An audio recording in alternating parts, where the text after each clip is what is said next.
کہ میرے اوپر ایسے ایسے الہامات ہوتے ہیں، میرے اوپر وحی آتی ہے. بتاؤ وہی کبھی جھوٹی ہوتی ہے؟ وہی کبھی جھوٹی ہوتی ہے؟ کبھی وہی میں جھوٹ نہیں ہوتی. یہ شخص کتنا جھوٹا ہے، اس کی ایک کتاب میں روحانی فضائل، میں نے خود اس کا مطالعہ کیا. ایک جگہ پر لکھا ہے روحانی فضائل میں کہ میرے ابا نے مولوی ابو الفضل کو مجھے پڑھانے کے لیے گھر میں نوکر رکھا تھا، میں نے ان سے پڑھا. یہ لکھا ہے کہ نہیں؟ اور پھر ایک جلد اور آگے میں اسی جلد میں لکھتا ہے میں بقسم کہتا ہوں دنیا میں میرا کوئی استاد نہیں، اسی طرح پیغمبر کو کوئی استاد نہیں. تو بتاؤ جھوٹ ہے کہ نہیں جھوٹ ہے؟ اسی کی کتاب سے اس کا کذب، اس کا جھوٹ، اس کا بہتان ثابت ہوتا ہے، اس کا جھوٹ ثابت ہوتا ہے. اور بے شمار جھوٹے دعوے کیے اس شخص نے. حضرت مولانا ثناء اللہ صاحب امرتسری رحمۃ اللہ علیہ جو جماعت اہل حدیث کے ذمہ دار تھے، وہ مناظرے کے لیے تشریف لے گئے. تو اس شخص نے کہا، مناظرہ ہوا، بحث ہوئی، تو اس شخص نے کہا اگر میں جھوٹا ہوں تو میرے اوپر اللہ کی لعنت، تم جھوٹے ہو تم پر اللہ کی لعنت. اور سنو، ہم دونوں میں جو جھوٹا ہوگا میرے اوپر وہی آئی ہے کہ وہ پہلے مر جائے. چنانچہ قادیانی لوگ تو انتظار کر رہے تھے کہ مولانا ثناء اللہ صاحب کا انتقال ہوگا، لیکن اگلے ہی سال مرزا غلام قادیانی مر گیا. اور اس کے مرنے کے بعد حضرت مولانا ثناء اللہ صاحب رحمۃ اللہ علیہ 40 سال تک زندہ رہے. 40 سال تک دنیا کے اندر زندہ رہے اس کے مرنے کے بعد. اس نے طرح طرح کے دعوے کیے. پہلے تو مہدی ہونے کا دعویٰ کیا، کیونکہ مسلمانوں میں مہدی ہونے کے عقائد سے زیادہ واقفیت نہیں، بیداری نہیں. اگر کوئی شخص نبوت کا دعویٰ کرے تب تو اس کو فوراً قتل کرنے پہ آمادہ ہو جائے گا، یہ شخص جھوٹا ہے. لیکن حضرت مہدی کے سلسلے میں، مسلمانوں کے سلسلے میں مسلمانوں کے اندر بیداری نہیں، قیامت کی علامات سے واقفیت نہیں. مہدی ہونے کا دعویٰ کیا، مسیح ہونے کا دعویٰ کیا، عیسیٰ مسیح ہونے کا، اور یہاں تک کہ مریم ہونے کا دعویٰ کیا کہ میں مریم ہوں. تو لوگوں نے کہا کہ مریم تو عورت تھی، عورتوں کو حیض آتا ہے، تو اس نے کہا مجھے بھی حیض آتا ہے. کیوں ایسا جھوٹا انسان. اور اس شخص نے یہاں تک کہا کہ حضرت محمد صلی اللہ علیہ وسلم کی پیدائش 2 بار ہوئی ہے. ایک بار حضور اکرم علیہ السلام 1400-1300 سال پہلے آئے تھے ابو بکر و عمر کے زمانے میں، اور ایک بار میری شکل کے اندر آئے، میرے اندر حلول مل گئے حضور اکرم صلی اللہ علیہ وسلم. نعوذ باللہ من ذلک، اللہ ہم سب کی حفاظت کرے. بڑا خطرناک عقیدہ. اور اللہ جزائے خیر دے اکابرین دیوبند کو، انہوں نے اس سلسلے میں بہت بیداری پیدا کی، بہت بیداری پیدا کی. چنانچہ ابھی انتقال ہوا حضرت مولانا قاری عثمان صاحب رحمۃ اللہ علیہ کا. دارالعلوم دیوبند میں شعبہ تبلیغ میں ایک عالم مولانا راشد صاحب، انہوں نے خواب دیکھا، انہوں نے خود تیار کیا خواب. انہوں نے خواب دیکھا کہ حضرت قاری عثمان صاحب اور قاری عثمان صاحب رحمۃ اللہ علیہ کے سب پر ایک بہت خوبصورت تاج سجا ہوا ہے، بہت چمکدار ہے، بہت خوبصورت ہے. اس کی خوبصورتی دیکھ کر مہ ہو گئے. حضرت یہ تاج کیسا ہے؟ تو انتقال کے بعد وہ خواب میں کیا دیکھا، حضرت فرما رہے کہ 2 تاج اللہ کی طرف سے آئے تھے. ایک تاج حضرت مولانا عطا اللہ صاحب بخاری رحمۃ اللہ علیہ کو ملا، اور ایک تاج مجھے ملا. اور یہ دونوں تاج کس بنیاد پر ملے ہیں؟ ختم نبوت کی مضبوط کی بنیاد. ختم نبوت کے سلسلے میں بیداری حضرت عطا اللہ شاہ بخاری رحمۃ اللہ علیہ نے پیدا کی ہے. اور اس کے بعد قاری عثمان صاحب رحمۃ اللہ علیہ نے اپنی بیماری آزاری کو بالائے طاق رکھ کر جہاں ختم نبوت کی بات آتی تھی ہر حال میں اس میں شریک ہوتے تھے، اور جاتے تھے کئی دن قیام کرتے تھے، تربیت دیتے تھے. بہرحال جو ختم نبوت حضور اکرم صلی اللہ علیہ وسلم کے سلسلے میں بنیادی عقیدہ ہے جو مسلمانوں میں ہونا چاہیے. حضور کے بعد کوئی نیا نبی کسی طرح کا نہیں رہ سکتا. اچھا بات قادیانی مغالطہ میں سے، اور مغالطے کہ صورت کیسے ہوتی ہے؟ ایک سادہ دو آدمی جو بیچارہ کسی چیز سے واقف نہ ہو، ایک بار میرا خود آمنا سامنا ہوا اتفاق سے. اس وقت حضرت مولانا اسامہ صاحب رحمۃ اللہ علیہ بقید حیات تھے.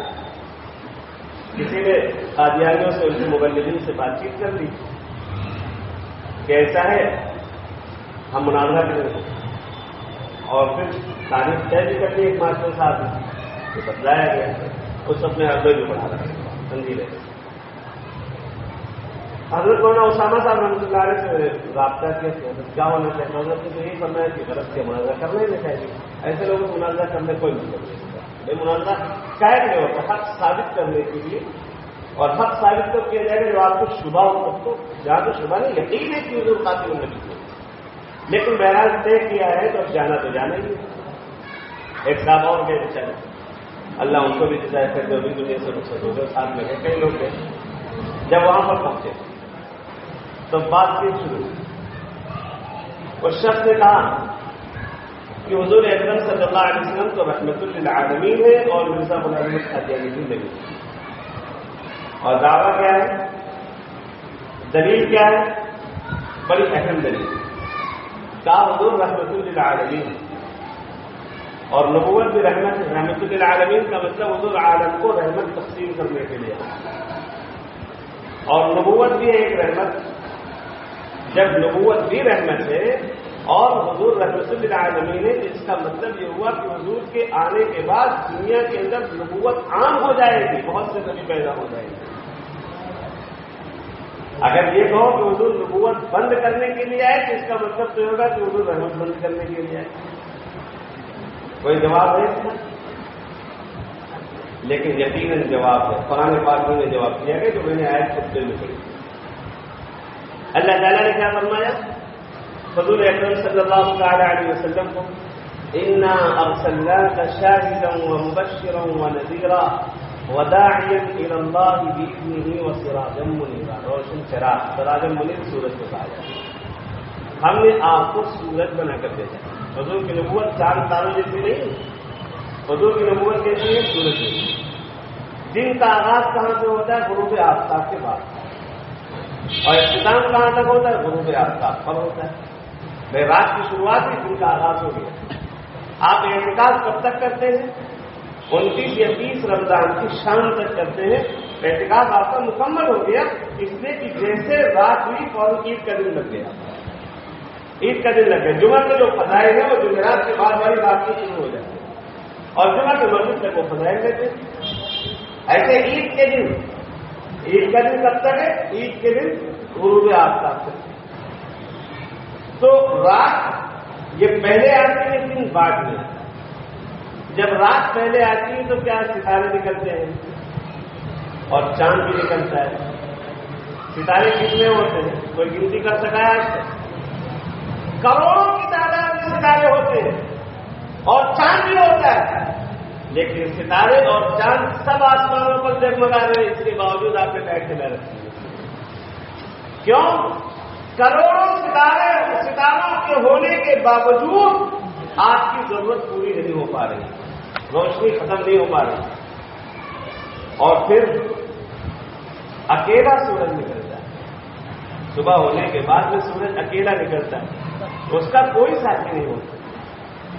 سورج نکلنے کے بعد کروڑوں ستارے غائب ہو جاتے ہیں، چاند بھی غائب ہو جاتا ہے. جب سب غائب ہو جاتے ہیں، کوئی بیوقوف شخص بھی یہ نہیں کہہ سکتا کہ صاحب چاند اکیلے آیا، یہ تو دنیا کے اندر تاریکی پھیلا دے گا، کروڑوں ستاروں کا دشمن بن کر آیا ہے. ہر ایک یہ کہے گا کہ اکیلا سورج جو ہے یہ پوری دنیا میں روشنی پہنچانے کے لیے کافی ہے. اب سورج کے نکلنے کے بعد نہ ستاروں کی ضرورت ہے، نہ چاند کی ضرورت ہے، نہ لائٹ کی ضرورت ہے، نہ بلب کی ضرورت ہے، کسی چیز کی کوئی ضرورت نہیں ہے. اب اکیلا سورج ساری دنیا کے لیے کافی ہے. جب تک دن رہے گا اس وقت تک سورج باقی رہے گا، نہ دوسرے سورج کی ضرورت ہے، نہ چاند ستاروں کی ضرورت ہے. ایسے ہی حضور اکرم صلی اللہ علیہ وسلم سے پہلے پیغمبر آئے اور حضور کی نبوت یہ سورج کے مانند ہے. جب تک قیامت باقی رہے گی حضور اکرم صلی اللہ علیہ وسلم کی نبوت کا سکہ چلتا ہے. قیامت تک یہی سکہ چلتا رہے. اچھا حضور اکرم علیہ الصلوۃ والسلام نے قیامت کے بارے میں بڑی پیشنگوئیاں دی کہ قیامت سے پہلے یہ ہوگا، فلاں فلاں چیزیں ہوگی. حدیث کے اندر تو بہت ساری باتیں موجود ہیں، بڑی علامات موجود ہیں. بخاری کے اندر، مسلم میں، ترمذی میں، ابو داؤد میں، ابن ماجہ میں، تمام کتابوں میں احادیث موجود ہیں، بے شمار احادیث موجود ہیں. ان کا اعادہ تو اس وقت ممکن نہیں. ایک بہت اہم بات، ایک بہت اہم فتنہ جس کی طرف اشارہ کرنے کا مجھے حکم بھی ملا ہے، وہ ہے حضرت مہدی کے سلسلے میں معلومات. حضرت مہدی ہے کون؟ نبی اکرم صلی اللہ تعالی علیہ وسلم فرماتے ہیں اگر دنیا کے سارے دن ختم ہو جائیں، مان لیجیے، اور صرف ایک دن بچے قیامت کے آنے میں، تو اللہ اسی ایک دن میں بھی حضرت مہدی کو بھیجے گا. جب تک وہ آئیں گے نہیں قیامت نہیں آئے گی. حضرت مہدی کو آنا ضروری طے ہے ان کا. یہ مہدی کون ہے؟ شیعہ تو وہی کہتے ہیں یہ وہی مہدی جو 12ویں امام ہے، جو غار سلمان راہو کے اندر چھپے ہوئے، حالانکہ ایسا نہیں. یہ ندیم الطرفین حضرت حسن رضی اللہ تعالی عنہ کی اولاد میں ان کے باپ کا نسب ہے اور ان کی ماں کا سلسلہ نسب ہوگا حضرت حسین کی اولاد. یعنی ماں حسینی ہوں گی اور باپ حسنی ہوں گے. حضرت علی کی حضرت فاطمہ کے بیٹے ہوں گے، حضرت فاطمہ کی اولاد میں. حضور صلی اللہ علیہ وسلم فرماتے ہیں کہ ان کا نام میرے نام پر ہوگا، ان کے باپ کا نام بھی میرے باپ کے نام پر ہوگا. چنانچہ اصل نام کیا ہوگا؟ محمد. اور ان کے والد کا نام کیا ہوگا؟ عبداللہ. ساری دنیا ان کے آنے سے پہلے ظلم سے بھر جائے. دنیا کے اندر قتل و غارت گری عام ہو جائے. یہاں تک کہ عرفات میں بھی قتل و قتال عام ہو جائے گا. اس وقت یہ طواف کر رہے ہوں گے خانہ کعبہ کا، اور خانہ کعبہ کے طواف کے درمیان رکن یمانی اور حجر اسود کے بیچ میں لوگ ان کو پہچانیں گے. حضور اکرم علیہ السلام نے ان کی پہچان بھی بتلاتی ہے. اجل الجبہہ، ان کی پیشانی بہت کشادہ ہوگی، ناک اٹھی ہوئی ہوگی، روشن چہرہ ہوگا. حضور نے پوری علامتیں بتلا دی ہیں. اب لوگ پہچانیں گے اور لوگ ان کے پاس جا کر بیٹھ کے درخواست کریں گے کہ اب آپ حکومت سنبھالیے، آپ حکومت سنبھالیے. انکار کریں گے، نہیں نہیں نہیں نہیں میرے بس کا نہیں. لوگ زبردستی کریں گے. جب زبردستی کریں گے تو اس پہلی نشست میں 313 لوگ ان کے ہاتھ پر بیعت کریں گے، بیعت خلافت کریں گے اور ان کو خلیفہ تسلیم کیا جائے گا. اور پھر اس کے بعد 7 سالہ دور حکومت میں، 7 سالہ دور اقتدار میں پوری دنیا انصاف سے بھر جائے گی. ظلم کا بالکل خاتمہ ہو جائے گا، انصاف سے ساری دنیا بھر جائے گی. دمشق ان کا دارالحکومت ہوگا، دارالخلافت ہوگا. آج کے زمانے میں جس شخص نے اپنے مہدی ہونے کا دعویٰ کیا ہے اس کا نام کیا ہے؟ شکیل ابن حنیف. تو بتاؤ نام غلط ہے کہ نہیں؟ حضور نے کیا فرمایا تھا؟ نام ہوگا محمد ابن عبداللہ. تو اس کا نام بھی نہیں ہے، باپ کا نام بھی غلط ہے. حضور اکرم صلی اللہ علیہ وسلم نے فرمایا تھا کہ فلاں جگہ پر بیعت ہوگی، لیکن اس شخص نے شاید حرمین کا دروازہ بھی نہ دیکھا ہوگا. پھر یہ اورنگ آباد میں رہتا ہے، دربھنگا کا رہنے والا ہے، بہار میں دربھنگا ضلع کا عثمان پور کا رہنے والا. اس شخص نے مہدویت کا دعویٰ کیا اور بہت بجر و تنقید سے کام لیا. بیچاری سیدھی سادھی بھولی بھالی عوام ان کے سامنے جب قیامت کی بات کی جائے تو متاثر جلدی ہو جاتے ہیں قیامت کی علامات. اور مہدی کے بارے میں چونکہ معلومات نہیں ہوتی اس لیے فوراً اس کو مہدی تسلیم کر لیا جاتا ہے. اور جب مہدی تسلیم کر لیا گیا تو پھر یہ دعویٰ کرایا جاتا ہے کہ دیکھو مہدی اور مسیح دونوں ایک ہی، الگ الگ نہیں ہیں. عیسیٰ مسیح اور مہدی دونوں ایک ہیں، الگ الگ نہیں. جبکہ آپ کو بتلا دیں مہدی کا نام محمد، باپ کا نام عبداللہ، اور عیسیٰ علیہ السلام کے باپ کا نام کسی کو پتا ہے؟ بغیر باپ کے پیدا ہوئے عیسیٰ علیہ السلام. عیسیٰ علیہ السلام کنواری مریم کے پیٹ سے پیدا ہوئے ہیں، اور عیسیٰ تو وہ ہیں جنہوں نے بچپن میں بات کی ہے اور یہ کہا انی عبد اللہ آتانی الکتاب وجعلنی نبیا، میں اللہ کا بندہ ہوں، اللہ نے مجھے کتاب بھی دی ہے، اللہ نے مجھے نبوت سے نوازا ہے، وجعلنی مبارکا اینما کنت، میں جہاں کہیں بھی رہوں گا بابرکت رہوں گا، واوصانی بالصلاۃ والزکاۃ ما دمت حیا، اور پوری زندگی میں نماز اور روزے کی زکات کی پابندی کرتا رہوں گا، اس کا اللہ نے مجھے حکم دیا ہے، وبرا بوالدتی، اللہ نے مجھے یہ بھی حکم دیا ہے کہ اپنی ماں کا فرمانبردار بن جاؤں۔ یہ حضرت عیسیٰ علیہ السلام، حضرت عیسیٰ علیہ السلام تشریف لائیں گے کب؟ جب حضرت مہدی خلیفہ ہوں گے۔ مہدی اور عیسیٰ دونوں الگ الگ ہیں، ایک نہیں ہے، یہ بنیادی بات ہے۔ اور یہ فرقہ دعویٰ کیا کرتا ہے کہ عیسیٰ اور مہدی دونوں ایک ہیں۔ حضرت مہدی عصر کی نماز میں اذان ہو چکی ہوگی، اقامت بھی ہو رہی ہوگی، دو فرشتوں کے کندھوں پر ہاتھ رکھ کر دمشق کی پورب کی جانب جو مینار ہے اس کے اوپر تشریف لائیں گے، اور پھر اعلان ہوگا، آواز آئے گی کہ جلدی سے سیڑھی لے کر آؤ، اس لیے کہ بعد میں دنیا میں آ گئے، یہاں تو اسباب کی ضرورت ہے، اب سیڑھی لے جائی جائے گی، پھر حضرت عیسیٰ علیہ السلام سیڑھی سے نیچے آئیں گے، اور جب نیچے تشریف لائیں گے حضرت مہدی مصلی پر پہلے سے کھڑے ہوں گے، وہ پیچھے ہٹ جائیں گے کہ آپ نماز پڑھائیے، لیکن عیسیٰ علیہ السلام کہیں گے نہیں آپ نماز پڑھائیے، آپ کی ابتدا ہم کریں گے۔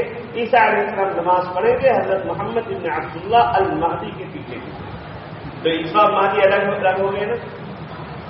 اب عیسیٰ علیہ السلام کی آمد سے پہلے کیا ہوگا؟ حضرت مہدی کی آمد کے بعد دنیا کے اندر عدل و انصاف بھر جائے گا، اور 7 سال کی حکومت ہوگی، اور اس جھوٹے انسان کے مہدی ہونے کا دعویٰ کیے ہوئے تقریباً 9 سال کا عرصہ گزر رہا ہے، 9-10 سال کا عرصہ۔ اس 9 سال میں دنیا کے اندر انصاف تو گزرا، جو پہلے انصاف تھا، جو عدل تھا، وہ سب ختم ہو رہا ہے، پوری دنیا ظلم سے بھرتی جا رہی ہے۔ اس کے جھوٹا ہونے کی دلیل ہے کہ نہیں؟ پھر حضور اکرم علیہ السلام فرماتے ہیں حضرت مہدی ہی کے دور میں دجال آ جائے گا۔ یہ فرقہ کیا کہتا ہے؟ یہ کہتے ہیں دجال کوئی انسان نہیں ہے، بلکہ یہ جو سسٹم چل رہا ہے، کیا ہے، سیٹلائٹ سسٹم، یہ ہے دجال۔ اور حضور اکرم علیہ السلام نے جو مثال فرمایا، جو عام طور پر لوگ جانتے ہیں کہ اس کی پیشانی پر لکھا ہوگا کافر، تو اس کو بھی یہ فرقہ سمجھاتا ہے کہ دیکھو سیٹلائٹ سسٹم جو ہے یہ پیدا ہوا ہے امریکہ اور فرانس سے۔ اگر امریکہ اور فرانس لکھا جائے تو بیچ میں کیا آ جاتا ہے؟ امریکہ الگ کر دو اور فرانس کا الگ سین الگ کر دو تو کیا آ جائے گا؟ کافر ہو جائے گا کہ نہیں ہو جائے گا؟ دیکھو لکھا ہوا ہے امریکہ اور فرانس، یہ ہے دجالی سسٹم۔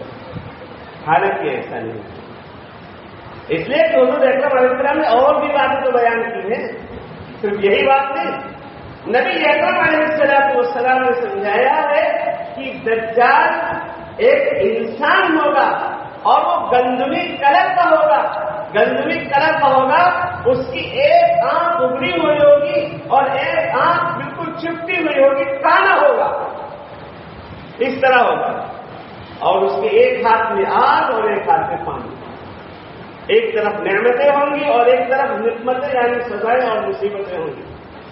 پھر پیارے آقا صلی اللہ علیہ وسلم فرماتے ہیں مسلمانوں کو خطاب کرتے ہوئے کہ اس وقت تم اس کے عذاب کو اور آگ کو اختیار کر لینا، اس کا آگ در حقیقت اللہ کی نعمت ہے، اور اس کا پانی در حقیقت اللہ کا عذاب۔ اور دجال 40 دن قیام کرے گا صرف دنیا کے اندر، اور یہ سیٹلائٹ کا سسٹم قائم ہوئے کتنے دن ہو گئے؟ کئی سال ہو گئے کہ نہیں ہو گئے؟ صرف 40 دن دجال دنیا کے اندر قیام کرے گا، اس کا پہلا دن 1 سال کے برابر ہوگا۔ صحابہ نے سوال بھی کر لیا، یا رسول اللہ صلی اللہ علیہ وسلم، صحابہ نے چھوڑا کچھ بھی نہیں، اللہ ان کے قبروں پر کروڑوں رحمت نازل فرمائے۔ صحابہ کرام نے واقعی کچھ نہیں چھوڑا، ورنہ ایک صبح پیدا ہوتا ہے۔ آج کل یہ سوالات کون حل کرتا ہے؟ کہاں سے علماء آتے ہیں؟ اگر حضور کی رہنمائی نہ ہوتی. حضور اکرم علیہ السلام سے پوچھ لیا کہ جب 1 سال کا ایک دن ہوگا تو ہم لوگ نماز کا 5 نماز پڑھیں گے پورے دن میں. حضور اکرم علیہ السلام نے فرمایا نہیں، وقت کا اندازہ لگا کر کے پڑھتے رہے. جیسے 24 گھنٹے ہوتے 1 سال کا ایک دن ہوگا، تھوڑی تھوڑی دیر پر اسی طرح وقت کا اندازہ لگا کے نماز پڑھتے رہنا. تو پہلا دن اس کا 1 سال کا ہوگا، اور دوسرا دن 1 مہینے کا ہوگا، تیسرا دن 1 ہفتے کا ہوگا. اسی طرح بقیہ سارے کے سارے ایام، سارے کے سارے دن اسی طرح. دجال جب دنیا کے اندر آئے گا تو 40 دنوں میں پوری دنیا کا سفر کر لے گا سوائے 3 مقامات. ایک تو حرمین نہیں جا سکے گا، مکہ مکرمہ مدینہ المنورہ، اور دوسرا بیت المقدس جس پر فرشتوں کا پہرا لگا ہوا ہے، وہاں پر بھی وہ داخل نہیں ہو سکے گا. حضرت عیسیٰ علیہ السلام اس کا تعاقب کریں گے، اس کا پیچھا کریں گے. عیسیٰ علیہ السلام جب پیچھا کریں گے تو دور سے عیسیٰ علیہ السلام کی سانس سے وہ ایسے پگھلے گا جیسے برف پگھلتا ہے، اس طرح پگھلتا جائے گا. عیسیٰ علیہ السلام تعاقب کرتے ہوئے مقام لطف پر اس کو قتل بھی کر دیتے ہیں. تو دجال الگ ہے، ایک انسان ہے دجال. یہ بات ذہن کر لیجیے کہ دجال کوئی مشینی چیز نہیں ہے، بلکہ دجال ایک انسان ہے. اور حضرت عیسیٰ علیہ السلام اس کو تلوار سے قتل کریں گے، مقام لطف پر قتل کریں گے. اور عیسیٰ اور مسیح دونوں الگ الگ ہیں، عیسیٰ اور مہدی دونوں الگ الگ ہیں. عیسیٰ علیہ السلام اللہ کے پیغمبر ہیں. وہ جب اس دنیا کے اندر آئیں گے تو یہاں پر رہ کر شادی بھی کریں گے. اور دجال کو قتل کرنے کے بعد اب پوری دنیا اللہ کی نعمتوں سے بھر جائے گی. ہر طرف برکتوں کا ظہور ہوگا، ایسی ایسی برکات نازل ہوگی، ایسی ایسی برکات. نبی اکرم صلی اللہ تعالی علیہ وسلم نے قیامت سے پہلے کی برکتوں کا ذکر کرتے ہوئے کیا فرمایا ہے کہ انگور کا ایک دانہ پورے گھر کے لیے کافی ہو جائے گا، اور انگور کا ایک خوشہ، ایک گچھا، ایک خوشہ اتنا بڑا ہوگا کہ پورے خاندان کے لوگ کھا لیں گے، سب کا پیٹ بھر جائے گا. ایسی برکات ہوگی، مال کی فراوانی ہوگی. لوگ مال لے کر نکلیں گے، کوئی لے لو کوئی لے لو. آدمی کہے گا بھیا کل لے کے آتے تو ہم لے لیتے، کل ہمارے یہاں ضرورت ہے، آج تو ویسے ہی ہمارے پاس بہت ہے، اب ہم نہیں لیں گے. کوئی مال لینے والا نہیں بچے گا. حضرت عیسیٰ علیہ السلام رہیں گے کچھ دن تک کے، اور پھر اس کے بعد عیسیٰ علیہ السلام مسلمانوں کو لے کر ایک پہاڑی کے اوپر چلے جائیں گے، اور پہاڑی کے اوپر عیسیٰ علیہ السلام رہیں گے. اور پھر اس کے بعد عیسیٰ علیہ السلام کا انتقال ہوگا. عیسیٰ علیہ السلام کی دفن تدفین کے لیے حضور اکرم صلی اللہ علیہ وسلم کے بغل میں ایک جگہ خالی پڑی ہوئی ہے. اسی جگہ پر نبی اکرم صلی اللہ علیہ وسلم کے فرمان کے مطابق سیدنا عیسیٰ علیہ السلام کی تدفین عمل میں آئے گی. اور پھر اب دنیا کے اندر گناہوں کا سلسلہ پھر شروع ہو جائے گا. گناہ عام ہوتے چلے جائیں گے، نافرمانیاں بڑھتی چلی جائیں گی. اور پھر ان نافرمانیوں کے بعد اب طرح طرح کی اللہ کی نعمت، اللہ تبارک و تعالیٰ کی نشانیاں دنیا کے اندر ظاہر ہوں گی. طرح طرح کی نشانیاں ظاہر ہوں گی. قرآن کے جاننے والے اٹھ جائیں گے دنیا سے، علم ختم ہو جائے گا، پوری دنیا کافروں سے بھر جائے گی. ایک وقت آئے گا کہ سورج پورب سے نکلنے کے بجائے پچھم سے نکلے گا. پچھم سے نکل کر بیچ میں آئے گا، زوال جہاں سے شروع ہوتا ہے، اور پھر وہاں سے پھر پچھم چلا جائے گا.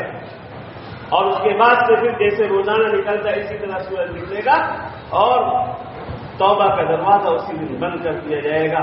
پھر اس کے کچھ دنوں کے بعد سیدنا اسرافیل علیہ السلام اللہ کے حکم سے سور پھونکیں گے اور خلافت برپا ہوگی. یہ علامات نبی اکرم صلی اللہ تعالی علیہ وسلم نے بیان کی.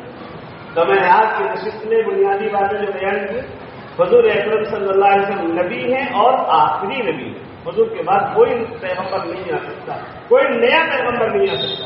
عیسیٰ علیہ السلام تو پہلے آئے گے تو ان کی نبوت نہیں چلے گی.